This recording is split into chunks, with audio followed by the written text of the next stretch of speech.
I remember thinking, there's something really, really wrong here. My mom would be burping over and over for 20 minutes, and it was just weird. If anything happened, what would my life be without her?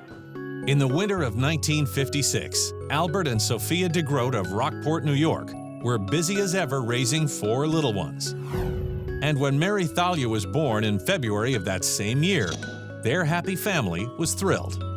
We were a very close family. It was a joyous household. But from the very beginning, it's clear that Mary is different. She was sick more than any of us were as children. Mary always seemed to get whatever illness was going around. Every year I would have bronchitis or laryngitis. I remember how much it hurt and just dreading having that feeling in my lungs. I was taken to the doctor often as a child. They chalked it up to that I probably had a poor immune system.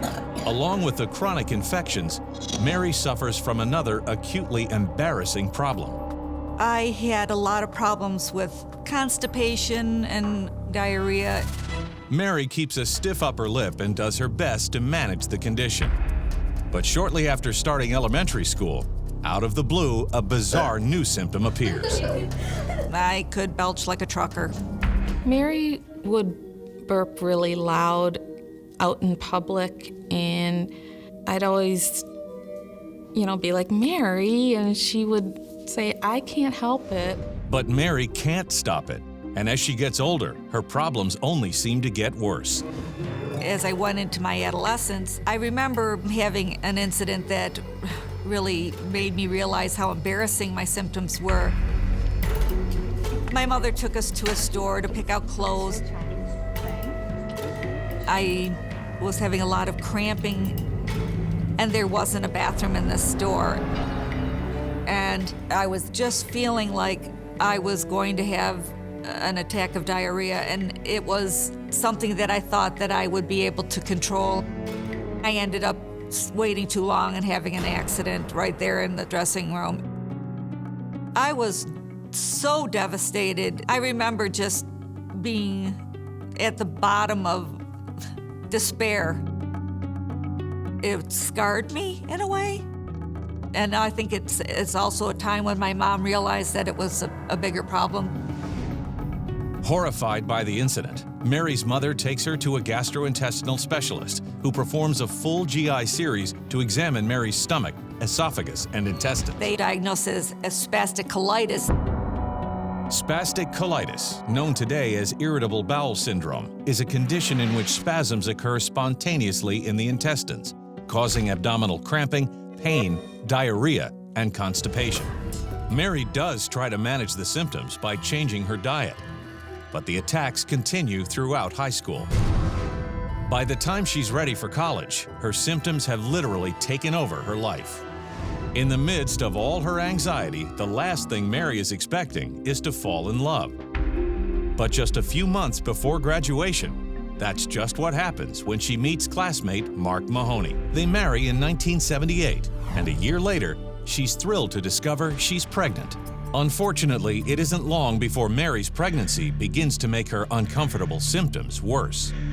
I felt like very hard to breathe and suffered from severe constipation.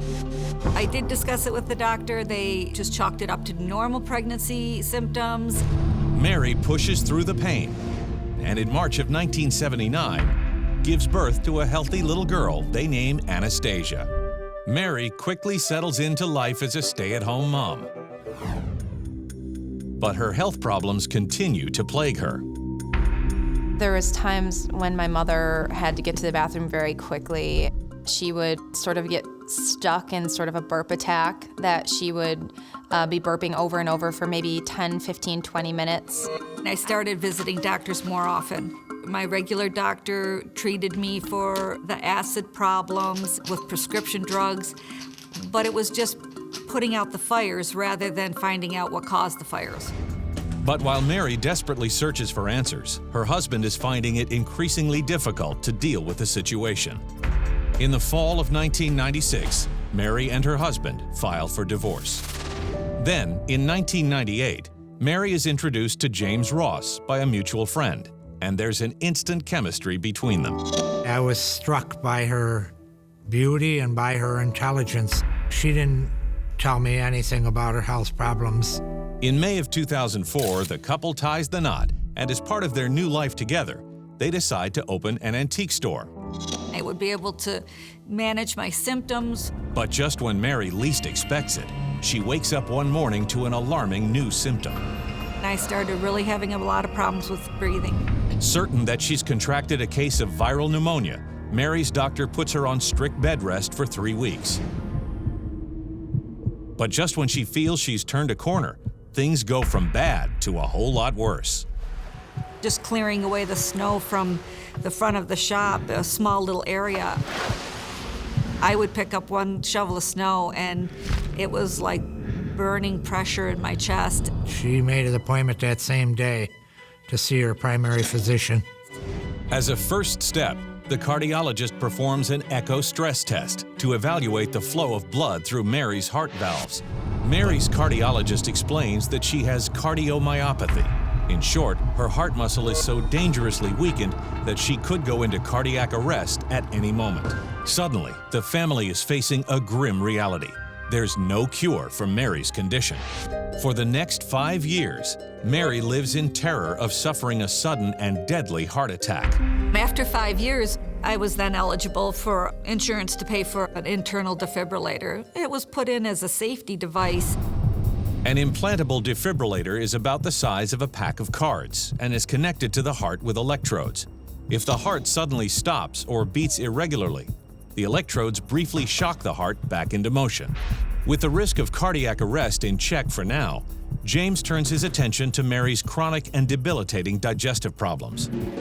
Finally, in November of 2007, James convinces Mary to make an appointment with a local gastroenterologist, Dr. William Che.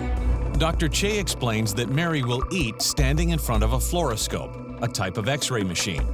The test will allow him to watch how food is digested and processed within Mary's body. In a healthy person, food usually makes its way through the colon within 24 hours. But in Mary's case, it's clear there's a big problem. I was shocked to find something which I have never seen in my career. Congenital diaphragmatic hernia is a very rare and dangerous birth defect.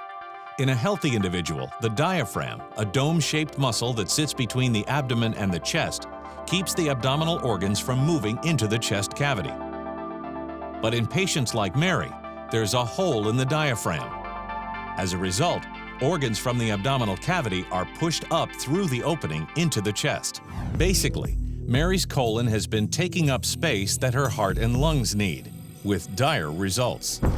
Dr. Che also discovers that Mary has an unrelated condition. Her stomach is twisted, causing her extended bouts of burping. In fact, Dr. Che is surprised that Mary has done as well as she has.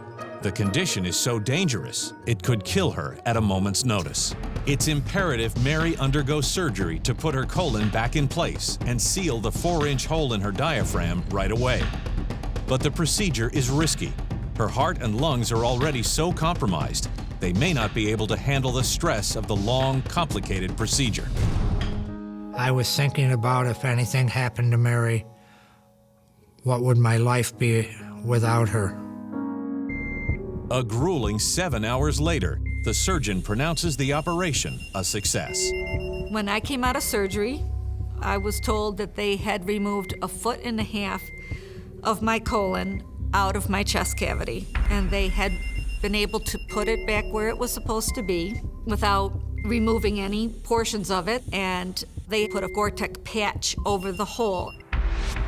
Though Mary's heart is permanently damaged, a few months after the surgery, her lungs are already on the mend. The heart doctors were shocked that my lung function's normal for the first time. Mary is thrilled to finally be free of her debilitating symptoms. Even the surgeon who implanted Mary's defibrillator didn't see it because he only made a 2-inch incision under her collarbone. Today, Mary is living a life she never could have imagined. You start to think that maybe life was a gift, and there was a real meaning for me to be here. I survived it, and I better live it to the fullest.